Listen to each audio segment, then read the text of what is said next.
Cet enfant n'est pas le tien. Qu'est-ce qu'elle venait de dire?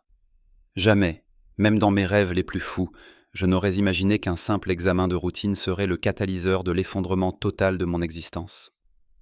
Ma femme, Rachel, et moi étions ensemble depuis 4 ans, mariés depuis 2, et au 7e mois de ce que nous considérions comme notre projet le plus extraordinaire. Jusqu'à cet après-midi fatidique d'octobre, tout s'était déroulé exactement comme nous l'avions méticuleusement planifié. Le docteur Harrison était notre obstétricien depuis le début. Très expérimenté, avec plus de 3000 accouchements à son actif, ses mains étaient réputées pour leur calme inébranlable. C'est pourquoi j'ai immédiatement remarqué un changement significatif pendant l'échographie. Si vous aimez ce genre d'histoire vraie, n'hésitez pas à vous abonner à la chaîne. Et maintenant, retour à l'histoire. Alors qu'il passait la sonde sur le ventre de Rachel, il s'est brusquement arrêté. Au début, c'était subtil, peut-être 3 secondes de plus que d'habitude, mais ensuite je l'ai vu. Sa main tremblait. Il a pris plusieurs captures d'écran, plus que d'habitude, et ses mâchoires se sont crispées, comme s'il essayait courageusement de réprimer des mots. Lorsque l'imprimante a commencé à cracher des images, il s'est tourné vers Rachel et l'a supplié de rester calme. Ces mots ont résonné en moi comme un coup physique. Les médecins ne vous conseillent de rester calme que lorsqu'un événement catastrophique est sur le point de se produire. Il a expliqué que le bébé était en bonne santé physique et se développait selon les paramètres attendus. Ensuite, il m'a demandé un entretien immédiat et privé. La prise de Rachel sur ma main s'est resserrée, ses ongles se sont enfoncés dans ma paume. Je l'ai assuré que je serais de retour bientôt, mais intérieurement, j'étais conscient que plus rien ne serait jamais comme avant. Dans le couloir, le docteur Harrison m'a appelé par mon prénom pour la première fois depuis 7 mois. Il a sorti son téléphone portable et a montré des images échographiques qu'il avait retravaillées, zoomant soigneusement sur le profil du bébé, le squelette, les traits du visage, les caractéristiques ethniques. Après 23 ans de pratique dévouée, il m'a informé que cet enfant n'était biologiquement pas le mien. J'ai questionné la certitude de son affirmation. Il a assuré qu'il était suffisamment convaincu pour mettre en péril son autorisation d'exercer en divulguant cette information. Assez convaincu pour miser sa carrière dessus.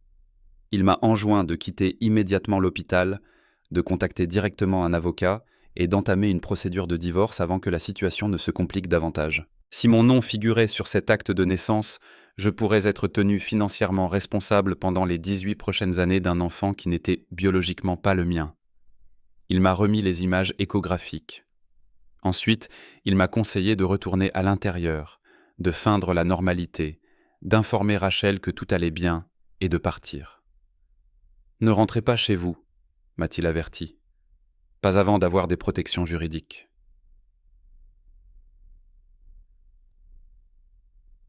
Je suis retourné dans la salle d'examen, où Rachel était toujours allongée sur la table d'examen, caressant son ventre d'un geste protecteur. Je lui ai menti droit dans les yeux.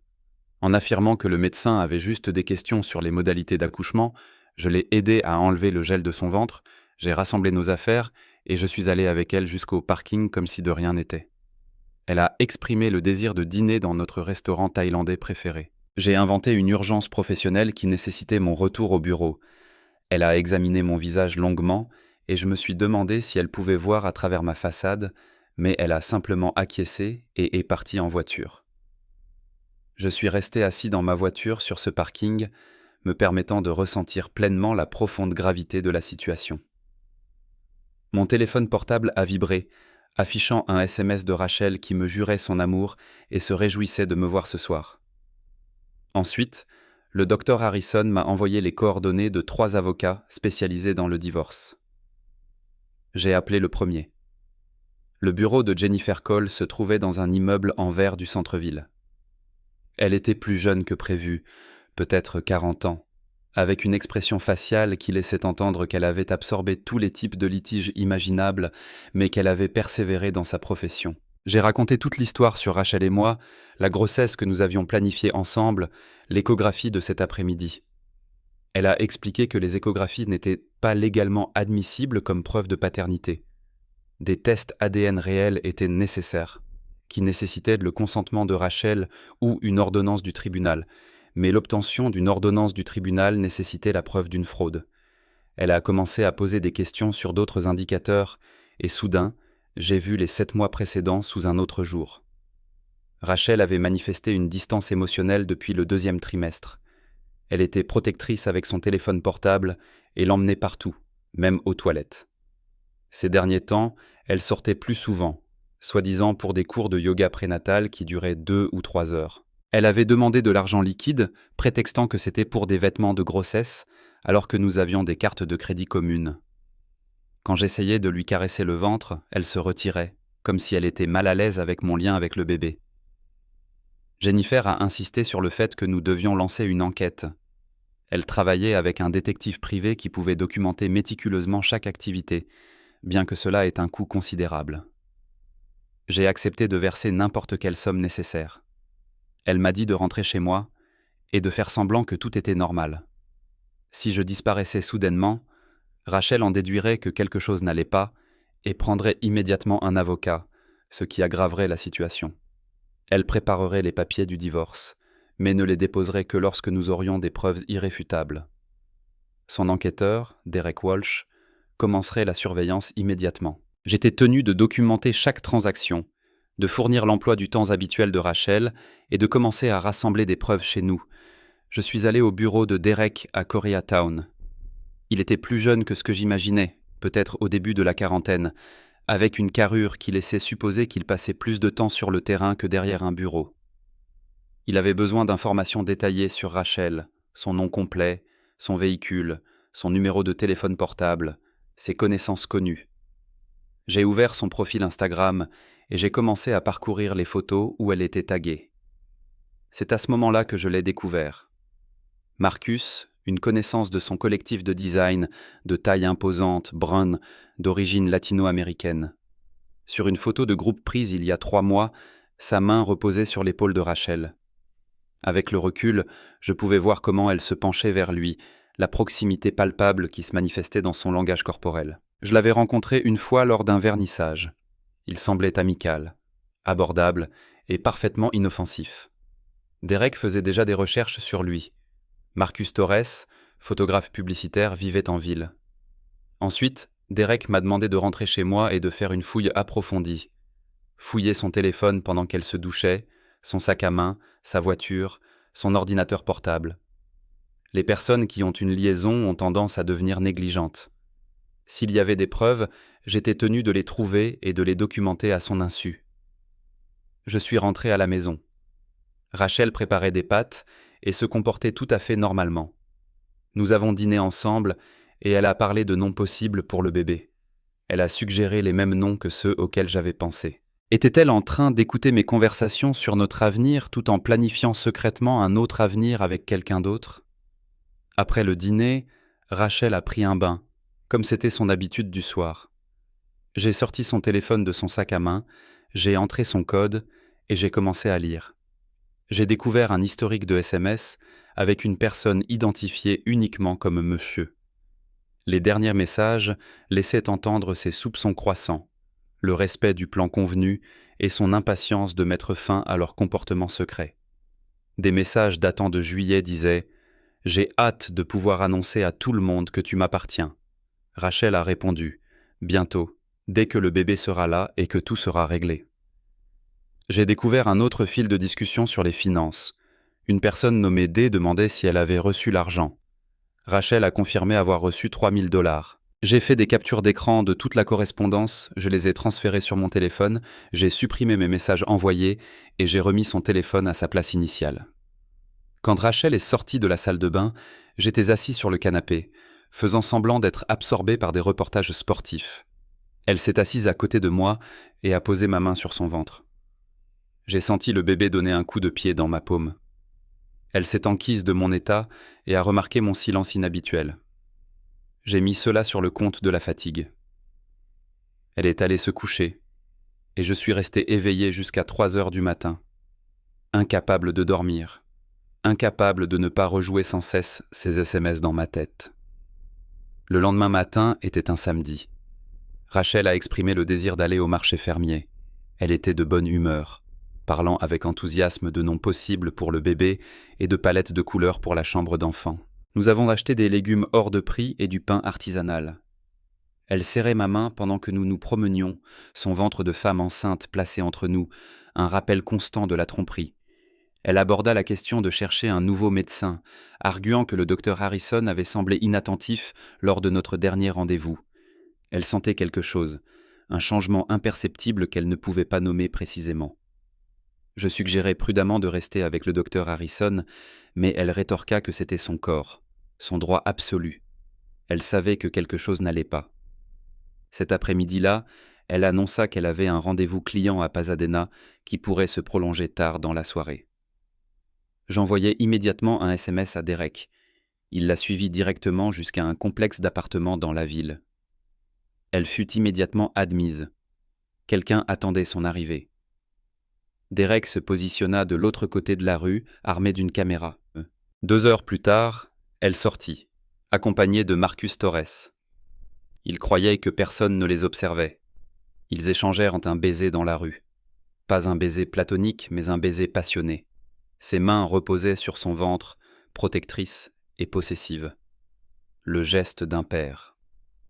Derek transmit la vidéo à Jennifer au lieu de moi, affirmant qu'elle constituait désormais une pièce à conviction et que moins j'en savais sur son matériel enregistré, plus ce serait avantageux à des fins juridiques. Jennifer la fit suivre cependant, accompagnée d'une note confirmant sa valeur probante. Nous pourrions entamer la procédure de requête lundi. Je la regardai 3 fois. Rachel, vêtue des mêmes vêtements qu'elle portait ce matin-là.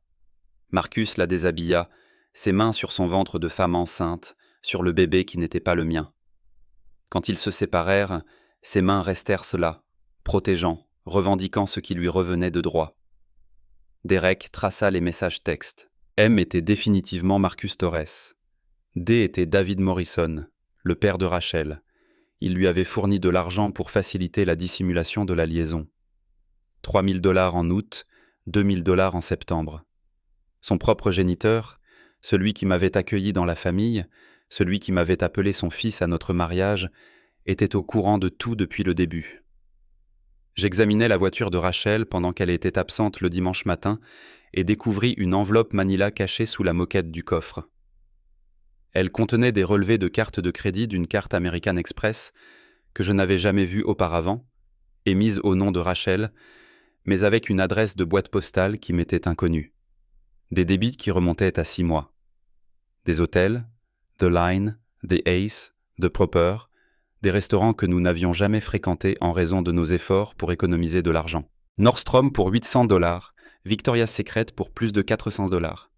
Une clinique médicale que je ne connaissais pas, 485 $ pour des services non précisés. Je photographiai tous les articles et les remis à leur position d'origine exacte. Je téléchargeai 6 mois d'historique d'appels de notre compte de téléphone portable et transmis toutes les données à Derek.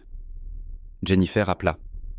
Les relevés de carte de crédit constituaient une preuve convaincante d'activités financières dissimulées et de comportements frauduleux, mais nous étions obligés d'établir l'identité de l'amant de Rachel et de créer un ordre chronologique définitif des événements.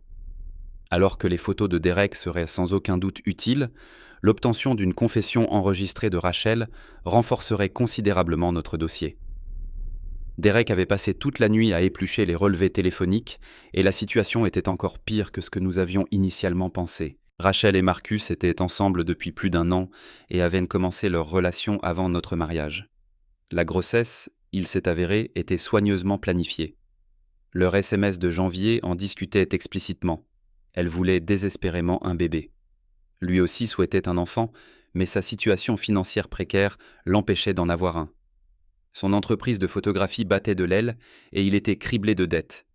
À peine capable de payer son loyer, ils avaient échafaudé un plan. Rachel resterait mariée avec moi, mettrait l'enfant au monde et me ferait croire que j'étais le père. Dès que le bébé serait là et que je serais légalement obligé de verser une pension alimentaire, elle entamerait la procédure de divorce. Je supporterais tous les fardeaux financiers, tandis que Marcus assumerait le rôle du vrai père. Sa famille était impliquée dans cette tromperie sophistiquée. Il s'agissait d'une tromperie coordonnée et préméditée, visant à me soutirer de l'argent pour un enfant qui n'était pas biologiquement le mien. Les papiers du divorce ont été déposés lundi matin et apportés à notre appartement par un huissier à 10h15. Bien qu'il m'ait incombé de veiller à ce que Rachel les reçoive, j'ai décidé de les lui remettre moi-même. Je devais assister à sa réaction lorsqu'elle réaliserait que j'étais au courant de sa trahison. Derrick m'a envoyé un SMS à 4h30. Rachel venait d'arriver à l'appartement de Marcus où il l'a accueilli à la porte. Ils étaient à présent à l'intérieur. Je me suis rendu sur place et me suis garé en face de la voiture de surveillance de Derrick. Il a hoché la tête, imperceptiblement. J'ai sonné à l'appartement de Marcus. Il a ouvert et j'ai dit que j'avais une livraison qui nécessitait une signature. Il m'a laissé entrer. En montant l'escalier jusqu'au 3e étage, j'ai pu entendre des voix, ponctuées par le rire de Rachel. J'ai frappé. Marcus a ouvert la porte. Il était exactement comme dans mon souvenir du vernissage d'il y a quelques mois. Grand, sûr de lui et arrogant. Son expression est passée de la confusion à la reconnaissance, puis à l'effroi lorsqu'il a réalisé ma présence. Derrière lui, Rachel était allongée sur le canapé, pieds nus, totalement détendue. Quand elle m'a aperçu, la couleur a visiblement quitté son visage. Elle s'est efforcée de se lever, gênée par son ventre de femme enceinte. J'ai dit à tous les deux que je devais leur parler. Marcus s'est interposé entre Rachel et moi, me demandant de partir. J'ai brandi l'enveloppe en papier kraft et j'ai expliqué qu'elle était destinée à Rachel, puis je lui ai tendu les papiers du divorce, déposés ce matin même. Elle avait 30 jours pour y répondre. Elle a pris l'enveloppe avec des mains tremblantes, l'a ouverte et a commencé à lire l'acte introductif d'instance. Je l'ai regardé feuilleter les annexes, les relevés de cartes de crédit, les relevés téléphoniques, les photos de surveillance. Elle comprenait maintenant exactement ce que je savais, exactement quelles preuves j'avais en ma possession. J'ai expliqué que j'étais au courant de la liaison, de la véritable paternité du bébé et de leur plan de tomber enceinte délibérément pendant qu'elle était mariée avec moi, ainsi que du soutien financier de son père et de toute la conspiration. J'avais en ma possession des relevés téléphoniques, des SMS, des photos et des vidéos de surveillance. J'avais des preuves irréfutables. Elle a commencé à proposer une explication, mais je l'ai interrompue. Je n'étais pas intéressé par les justifications. Ma seule préoccupation était de protéger mes intérêts, et c'est ce que je faisais activement. Marcus m'a reproché de malmener sa petite amie enceinte. J'ai ri, un rire véritable mais sans joie. Je l'ai félicité pour l'arrivée imminente du bébé, ajoutant que j'espérais qu'il soit préparé aux conséquences. Il a demandé ce que je voulais dire par là.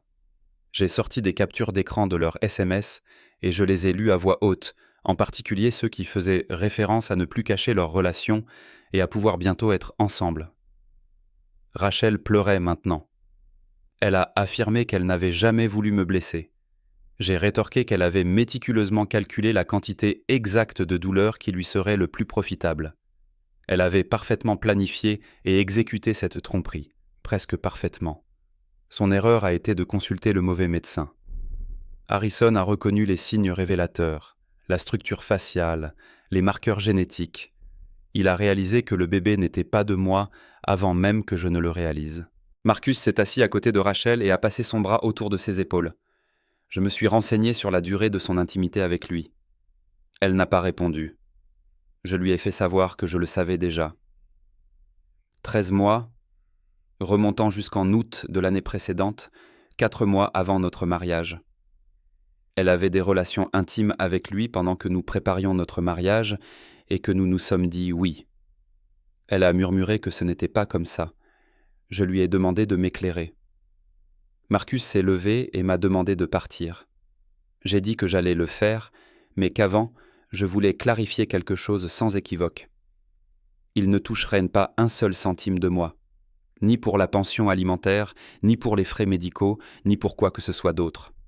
Je les combattrai devant les tribunaux avec tous les moyens à ma disposition, et je gagnerai, car j'avais des preuves irréfutables que l'enfant avait été conçu par fraude intentionnelle. Marcus a rétorqué qu'il n'avait pas besoin de mon argent. J'ai répondu « Tant mieux, parce que vous ne l'aurez pas ». J'ai jeté un dernier regard à Rachel, et je lui ai dit que j'aurais été un bon père pour cet enfant si elle avait seulement été honnête. Mais elle avait choisi la tromperie et maintenant elle allait en subir les conséquences. J'ajoutais que les paiements en liquide de son père seraient particulièrement accablants devant un tribunal. Complot en vue d'une escroquerie était une accusation grave. Elle devrait peut-être aborder la question de manière proactive. Je partis, la laissant au milieu des papiers de divorce éparpillés sur la table basse. Dehors, Derrick était appuyé contre sa voiture. Il demanda comment s'était passée la rencontre. Je répondis que ça s'était passé aussi bien qu'on pouvait s'y attendre. Il demanda si j'avais enregistré. Je lui montrai l'enregistreur qu'il m'avait donné. Il dit que Jennifer aimerait l'écouter. Il me conseilla de rentrer chez moi et de me reposer. Le lendemain, nous commencerions à préparer la réponse de Rachel, mais je n'étais pas capable de rentrer chez moi. La maison avait été souillée par la trahison. Au lieu de cela, je conduisis jusqu'à la plage, à l'endroit précis où je lui avais fait sa demande en mariage 2 ans auparavant. Je m'assis dans le sable et regardai le coucher de soleil que Rachel aimait tant. Mon téléphone vibra, signalant un SMS d'un numéro inconnu. C'était Rachel, qui avait absolument besoin de parler, qui disait qu'il y avait des choses que je ne comprenais pas. Je bloquai le numéro et jetai mon téléphone dans ma poche. Il n'y avait plus rien à comprendre. Le divorce se déroula de manière inattendue rapide. Jennifer déposa une requête d'urgence pour empêcher Rachel de me désigner comme père sur l'acte de naissance, invoquant la fraude. Le juge accéda à la requête dans les 48 heures. Rachel engagea son propre avocat, qui fit valoir que j'étais le père présumé en raison du mariage, mais nous avions plus que de simples preuves circonstancielles. Marcus me contacta 3 jours plus tard par le biais du cabinet de Jennifer. Il exprima le souhait de me parler, assurant qu'il y avait des choses que je méritais de savoir. Contre l'avis de Jennifer, j'acceptai de le rencontrer dans un café. Il avait l'air complètement épuisé. Il dit qu'il n'attendait pas de pardon, mais voulait seulement que j'entende la vérité. Il expliqua que Rachel et lui s'étaient rencontrés 2 ans auparavant lors d'une conférence de design. Leur relation avait évolué du professionnel au personnel. La liaison avait commencé en août de l'année précédente. Elle était initialement censée être un faux pas unique, mais elle s'était transformée en quelque chose de plus. Il affirma que leur connexion était réelle, que Rachel m'avait épousé pour des raisons de stabilité, mais qu'elle avait une connexion plus profonde avec lui. Elle était tombée enceinte de son enfant parce qu'ils voulaient tous les deux fonder une famille et qu'elle ne pensait pas que je lui offrirais cette possibilité. Il affirma que Rachel lui avait dit que je repoussais sans cesse la perspective d'avoir des enfants, insistant sur le fait que nous avions besoin de plus d'économies, de meilleures carrières, d'une maison. Elle avait 31 ans et ne voulait plus attendre. Par conséquent, elle avait décidé d'avoir son bébé et de le faire passer pour le mien.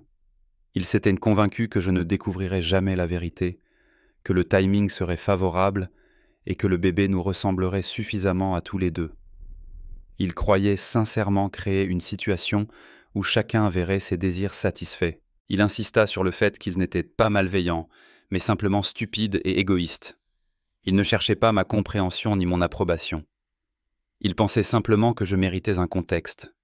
Ce n'était pas Rachel qui était cruelle, mais 2 personnes qui étaient tombées amoureuses et avaient pris une série de décisions terribles. Je lui demandai s'il en était sûr. Il acquiesça et dit « Bien sûr, c'était sa fille. Il voulait assumer ses responsabilités, tant financières qu'autres. Rachel craignait que je ne demande la garde ou des droits parentaux. En établissant la paternité maintenant, avant la naissance du bébé, il éliminerait toute revendication légale que je pourrais avoir. » Il présenta un document, une reconnaissance volontaire de paternité, qu'il avait déjà signé. Si j'étais également prêt à signer et à reconnaître que je n'étais pas le père biologique, cela accélérerait la procédure de divorce et nous protégerait tous les deux de futures complications juridiques. J'examinais le document attentivement. Avec ma signature, je renoncerais à tous les droits et obligations paternelles. Si Rachel tentait ultérieurement de me poursuivre pour pension alimentaire, ce document établirait légalement Marcus comme le père. Je serais libre. Je demandais s'il l'aimait vraiment. Il répondit par l'affirmative. Je lui demandais s'il était préparé au jugement, aux complications, au fait que tout le monde saurait que leur relation avait commencé comme une liaison. Il dit qu'il s'en sortirait. Il prévoyait de se marier après la finalisation de mon divorce. Ils avaient inversé un acompte pour un appartement plus grand, avec de la place pour une chambre d'enfant. Je me suis enquis de sa famille. Il m'a dit qu'il la soutenait désormais, surtout son père, qui aimait beaucoup Rachel et voulait son bonheur. J'ai signé le document et lui ai dit que j'espérais qu'il sache dans quoi il s'embarquait. Si elle avait pu me tromper pendant 13 mois, mettre en scène une supercherie aussi élaborée, qu'est-ce qui lui faisait croire qu'elle ne le ferait pas un jour avec lui? Il a répondu « Parce que ce n'était pas moi, parce que ce qu'ils avaient était différent ». J'ai répondu que c'est ce que j'avais cru aussi. Puis je suis parti. Le divorce a été prononcé par un matin glacial de janvier, 3 mois après que j'ai découvert la vérité. La procédure avait été brutale. L'avocat de Rachel a tenté de plaider que je devais une pension alimentaire compensatoire, affirmant que j'avais été contrôlant et financièrement abusif. Jennifer, cependant, a démonté chaque argument avec précision, présentant des preuves de la carte de crédit cachée de Rachel, de ses dépenses secrètes et de sa tromperie calculée. Le juge m'a accordé tout ce que j'avais demandé, pas de pension alimentaire compensatoire, pas de pension alimentaire pour enfants, aucune obligation financière. Le mariage a été dissous comme s'il n'avait jamais existé. Nous avons partagé le remboursement de la caution de l'appartement. Il a fallu 15 minutes pour démanteler ce qui avait pris 4 ans à construire. J'ai quitté notre ancien appartement cette semaine-là et j'ai emménagé dans un studio près de mon bureau, me débarrassant de la plupart de nos biens communs. J'ai pris un nouveau départ avec de nouveaux meubles, des murs vides et un avenir effrayant dans son ouverture. Le bébé de Rachel est né un après-midi de février, une petite fille pesant 3 kg 200 grammes. Sophia Grace Torres. Je l'ai appris par sa sœur, Emily, qui m'a envoyé un message pour me dire que la mère et l'enfant se portaient bien. Malgré tout, j'ai ressenti un certain soulagement qu'elle soit saine et sauve. L'enfant était innocente dans toute cette affaire. Pendant 12 mois, j'ai été incapable de faire confiance à qui que ce soit. J'ai fréquenté des gens sans m'engager, gardant une distance émotionnelle avec chacun. Plus tard, j'ai rencontré Lisa. Elle était assistante juridique dans un cabinet avec lequel j'avais commencé à collaborer. Après d'âpres négociations contractuelles, nous avons décidé d'aller boire un verre. Nous avons discuté jusqu'à la fermeture du bar. Lors de notre 3e rendez-vous, j'ai dévoilé toute mon histoire. Rachel, l'échographie, l'enquête et la dissolution de notre mariage. J'ai exposé chaque point désagréable, m'attendant à ce qu'elle s'enfuit. Au lieu de cela, elle a estimé que la situation était exceptionnellement regrettable et que je l'avais gérée avec plus de sang-froid que la plupart des gens ne l'auraient fait. Elle m'a promis de ne jamais me tromper, ni de prétendre être quelqu'un qu'elle n'était pas. Elle a suggéré que si nous voulions nous engager dans cette relation, nous le ferions avec une honnêteté inébranlable. Marché conclu ? 8 mois plus tard, nous avons décidé d'emménager ensemble. 12 mois après, nous nous sommes fiancés. Nous avons célébré notre mariage lors d'une petite cérémonie dans la maison de ses parents en Oregon, en présence de la famille proche et d'amis intimes. Il n'y a pas eu de fête extravagante, pas d'ostentation d'affection, juste un engagement entre 2 personnes qui avaient toutes 2 connu le chagrin d'amour et avaient décidé de prendre un nouveau départ. Rachel a envoyé une carte de vœux. Je ne sais toujours pas comment elle a obtenu notre adresse. Une note manuscrite y était jointe, dans laquelle elle s'excusait pour tout et exprimait l'espoir que j'ai trouvé mon bonheur. Lisa m'a surpris en train de la lire. Elle m'a demandé ce que je comptais faire de la carte.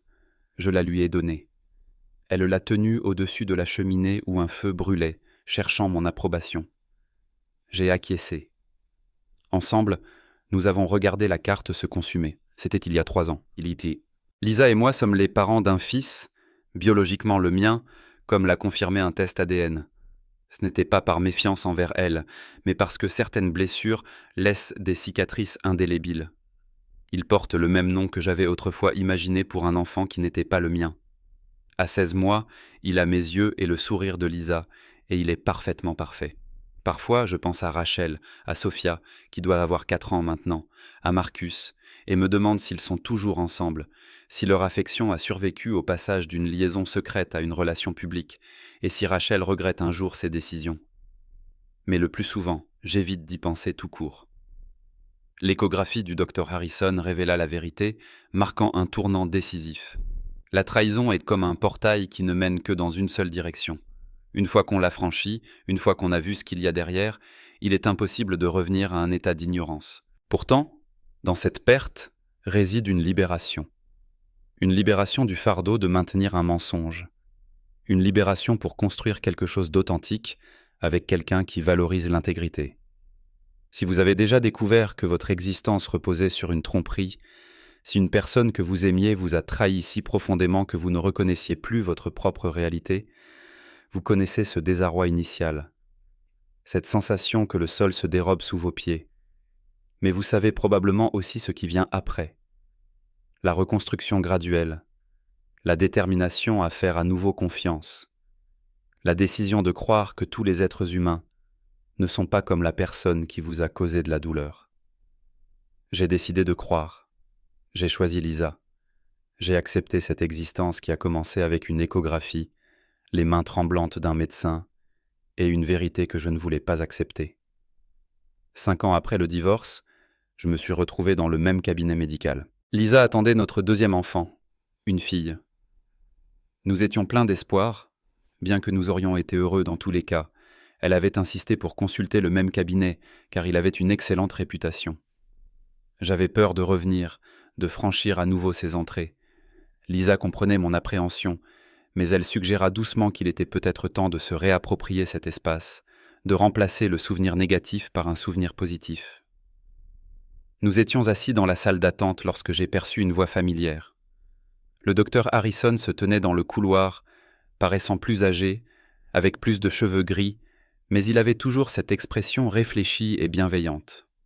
Il m'a immédiatement reconnu. Je lui ai présenté Lisa et notre fils. Il a demandé à me parler en privé et m'a conduit dans le même bureau de consultation où, 5 ans auparavant, il m'avait présenté des images qui avaient réduit mon mariage en ruine. Il m'a dit qu'il avait souvent pensé à moi et se demandait s'il avait eu raison d'agir ainsi, de me montrer ses échographies et de me conseiller de divorcer. Son action avait enfreint le protocole et potentiellement les principes éthiques. Il aurait pu risquer le retrait de son autorisation d'exercer. Je lui ai dit qu'il m'avait sauvé la vie. S'il ne m'avait pas révélé la vérité, j'aurais signé cet acte de naissance, assumant la responsabilité légale d'un enfant qui n'était pas le mien et vivant dans un mensonge pendant des années. Il n'avait rien enfreint. Il m'avait dit la vérité. Il mentionna que certains de ses collègues avaient critiqué sa décision, estimant qu'il aurait dû respecter ses limites professionnelles. Il n'avait cependant cessé de se demander si, s'il s'agissait de son fils, il aurait souhaité que quelqu'un l'informe. La réponse était invariablement oui. Le rendez-vous de Lisa s'est parfaitement déroulé. Le bébé était en bonne santé, correspondait exactement aux mesures attendues pour son terme, avec un rythme cardiaque vigoureux. La technicienne en échographie était aimable, faisait des blagues et identifiait les minuscules doigts et le profil du bébé. Cette fois, j'ai regardé l'écran avec une certitude inébranlable. Il n'y avait aucun doute, aucune peur, seulement de la joie et la conviction inébranlable que j'étais exactement là où je devais être. Plus tard, alors que nous nous dirigions vers la voiture, mon fils par la main, Lisa m'a demandé si je me sentais bien d'être de retour ici. J'ai répondu que je me sentais plus que bien. J'ai exprimé ma gratitude envers le docteur Harrison pour son courage, pour le fait que la vérité avait éclaté quand elle l'a fait, et envers elle, pour avoir cru que je méritais une chance malgré ce fardeau. Elle fit remarquer que ce fardeau faisait partie intégrante de mon identité. J'étais prudent parce que j'avais appris à l'être. Je pratiquais l'honnêteté parce que j'avais appris le prix de la malhonnêteté. J'étais présent parce que j'avais ressenti le sentiment que quelqu'un était absent. 8 ans après le divorce, une lettre est arrivée, transmise par Rachel via le bureau de Jennifer. J'ai failli la jeter sans la lire. Lisa m'a trouvé en train de fixer l'enveloppe. Elle a suggéré que le message de Rachel pouvait être important. Peut-être qu'il ne l'était pas, mais je ne le saurais jamais si je ne le lisais pas. La lettre de Rachel comprenait 3 pages, écrites à la main. Elle écrivait qu'elle n'était pas sûre que je la lirais, mais qu'elle avait quand même besoin d'exprimer certaines choses. Son intention n'était pas de changer quoi que ce soit, mais parce qu'elle comprenait enfin ce qu'elle me devait, la vérité. Elle expliqua qu'elle avait eu peur. La peur d'être ordinaire, de se sédentariser, de cette existence sûre, pratique et prévisible que nous étions en train de construire. J'avais été stable et amical, exactement ce qu'elle pensait désirer quand nous nous sommes mariés. Mais à un moment donné, durant la première année, elle a eu l'impression de disparaître, de se faire plus petite, plus éteinte, moins elle-même. Puis elle a rencontré Marcus. En sa présence, elle s'est sentie revivre d'une manière qu'elle n'avait pas ressentie depuis des années. L'aventure s'est transformée en une fuite. Quand elle est tombée enceinte, elle s'est persuadée qu'elle faisait quelque chose de noble, qu'elle pouvait nous donner à tous les deux ce que nous voulions, tout en préservant la vie qu'elle avait construite. Elle croyait vraiment que je ne découvrirais jamais la vérité, que le bébé nous ressemblerait suffisamment à tous les deux pour qu'elle puisse maintenir la supercherie indéfiniment. Mais le docteur Harrison a deviné la vérité en 5 minutes. J'ai percé ses mensonges à jour. Son stratagème élaboré s'est effondré en un seul après-midi. Elle a écrit sur les événements qui se sont produits après son mariage avec Marcus, quand Sophia avait 6 mois et qu'ils avaient eu un autre enfant, un fils. De l'extérieur, il semblait être la famille qu'elle avait imaginée.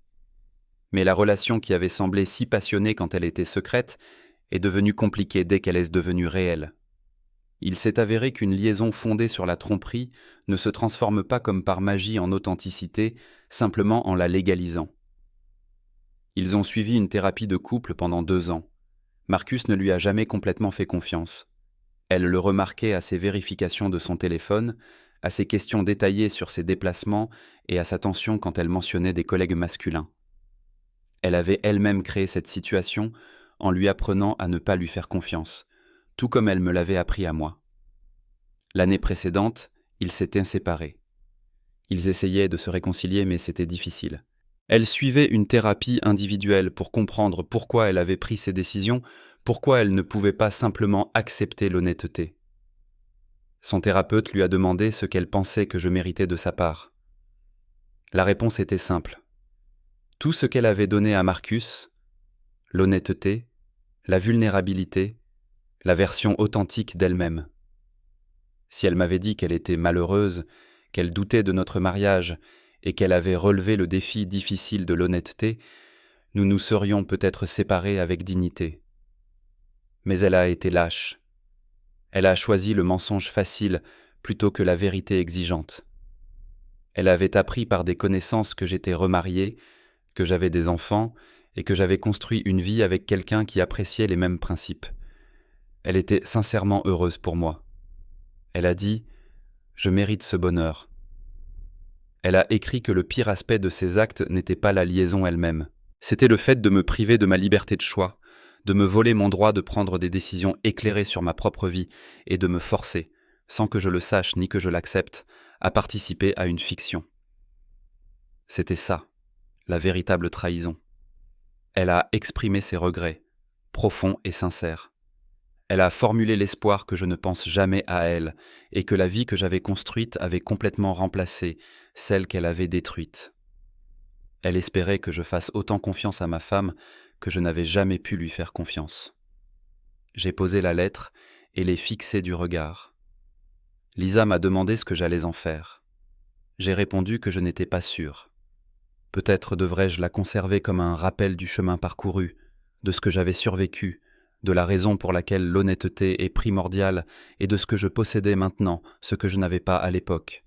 Une partenaire qui me dit la vérité, même quand c'est difficile. Plus tard ce soir-là, j'ai rédigé une brève réponse. Non pas parce que Rachel le méritait, mais parce que je devais clore définitivement ce chapitre. Je lui ai fait savoir que j'appréciais son explication, mais que je n'avais pas besoin de ses excuses. Les événements qui s'étaient produits avaient été dévastateurs, mais m'avaient mené à une vie que je n'abandonnerais pas. J'ai exprimé l'espoir qu'elle trouve la paix et que ses enfants soient heureux.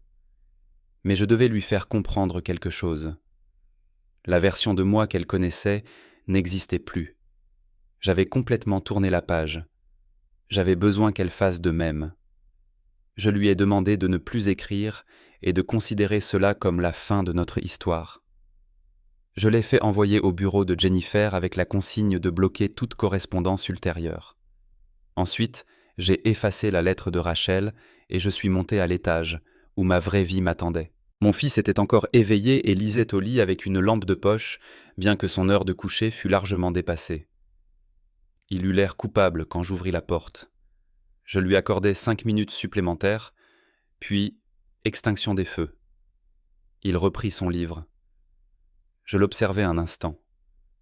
Cet être humain parfait, qui existait parce que j'avais eu le courage d'abandonner un mensonge et de construire quelque chose d'authentique. Lisa apparut dans l'embrasure de la porte, son ventre de femme enceinte bien visible. L'arrivée de notre fille était prévue dans 3 mois. Nous avions déjà choisi son nom et imaginions un autre individu destiné à grandir avec la certitude d'être désiré, choisi et aimé sans la moindre tromperie. Lisa me demanda si j'allais bien, ce à quoi je répondis en confirmant mon état de parfaite sérénité, un sentiment que je ressentais réellement. Car voici l'ultime vérité que j'ai tirée de cette échographie, des mains tremblantes du docteur Harrison, de la pénible mais indispensable épreuve de la dissolution de mon premier mariage. Parfois, l'événement le plus dévastateur peut être simultanément le plus heureux. Parfois, la trahison se transforme en libération. Parfois, il faut renoncer à tout ce que l'on considérait autrefois comme désirable pour découvrir ce qui est vraiment essentiel. Les explications ou les excuses de Rachel étaient superflues pour mes besoins. Ma seule exigence était d'accepter ce qui s'était passé, d'en tirer une sagesse et d'avancer vers l'existence qui m'attendait depuis toujours. La vie que j'avais depuis reconstruite à partir des décombres de la précédente, une vie qui avait commencé à l'instant où j'avais quitté ce centre médical et décidé de ne pas rentrer chez moi. Pas dans l'appartement, pas dans le mariage, pas dans la fausseté confortable dans laquelle j'avais vécu. Si jamais vous vous trouvez à la croisée des chemins entre la vie que vous possédez et la vie que vous méritez, comprenez la nature effrayante de cet instant. Et comme il serait facile de reculer, de feindre l'ignorance de la vérité, et de vous persuader qu'une tromperie confortable est supérieure à une honnêteté inconfortable. Mais je suis là pour affirmer que ce n'est pas le cas. La vérité causera de la douleur, elle vous ébranlera, elle démolira toutes les idées préconçues. Et alors, si vous possédez le courage, la patience et la volonté nécessaires pour entreprendre la tâche ardue de la reconstruction, elle vous libérera. J'ai bordé mon fils, éteint sa lumière, et suis allé dans la chambre d'enfant où le berceau de notre fille attendait. Lisa s'était approprié notre chambre et s'y était installée avec l'aisance naturelle de quelqu'un qui appartient à cet endroit, qui y a toujours appartenu et qui ne s'est jamais écarté de l'honnêteté quant à son véritable être. Je me suis blotti contre elle dans le lit et ai savouré sa chaleur familière. Elle me demanda si la lettre me laissait vraiment indifférent. J'acquiesçai et dis « Oui, complètement ». Ce n'était que le simple écho d'une vie passée, incapable d'influencer ce qui se passe ici, incapable d'influencer ce que nous avons construit.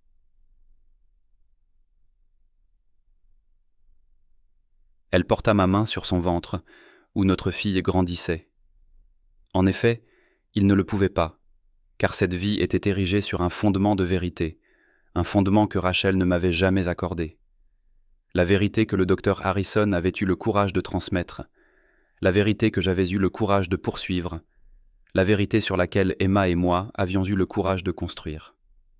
Cette nuit-là, j'ai dormi profondément et paisiblement, sans rêve d'échographie, de texto ou de vie qui ne s'était jamais concrétisée. J'ai dormi comme un homme qui avait traversé l'enfer et trouvé son chemin vers la rédemption, comme un homme qui avait tout perdu, juste pour réaliser que cela ne lui avait jamais vraiment appartenu. Au matin, je me suis réveillé au son du rire de mon fils et du fredonnement de Lisa, et à la promesse d'une autre journée ordinaire, mais extraordinaire.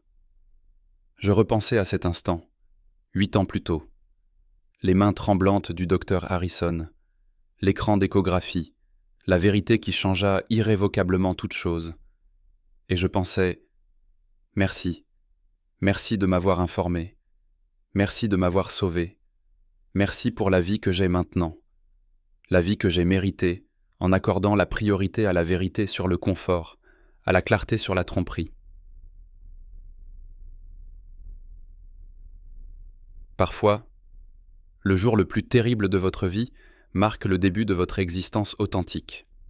Tout a commencé dans une salle d'examen, lorsqu'un médecin m'a murmuré le conseil de partir et d'entamer une procédure de divorce. Je suis parti. Je ne suis jamais rentré chez moi. et je n'ai jamais été aussi reconnaissante de rien d'autre dans ma vie. Merci d'être resté jusqu'à la fin. Si vous vous sentez bien ici et que cela vous plaît, n'hésitez pas à vous abonner, il y a encore beaucoup à découvrir.